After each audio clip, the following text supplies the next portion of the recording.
এই যে নিজেদের শ্রম দিয়ে, ঠিক আছে, নিজেদের শ্রম দিয়ে তারা হচ্ছে এই মানব সেবার কাজে নিয়োজিত আছে। যারা দিচ্ছে হচ্ছে তারা স্বতঃস্ফূর্ত ভাবে নিজে থেকে এই সময় দিয়ে, শ্রম দিয়ে এই যে নৌকাটা তুলে দিচ্ছে, ঠিক আছে ভাইরা সকলেই। এখানে যতগুলো নৌকা উঠতেছে ভাইরা সবাই মিলেমিশে উঠাই দিচ্ছে। সবাই ওনাদের জন্য দোয়া করবেন, আল্লাহ ওনাদের জানমালে বরকত দান করুক। হ্যাঁ,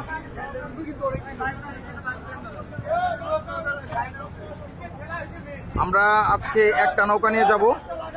একটা নৌকা নিয়ে যাওয়ার পরে ওখানে অবস্থান বুঝে যদি হয় তাহলে এই সাইজের নৌকা নিব, তা না হলে এর চেয়ে বড় নিব।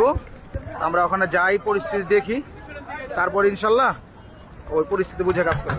দোয়া করবেন সবাই, ইনশাল্লাহ যার যার মতো করে চেষ্টা করতেছে, কাজ করতেছে, আলহামদুলিল্লাহ।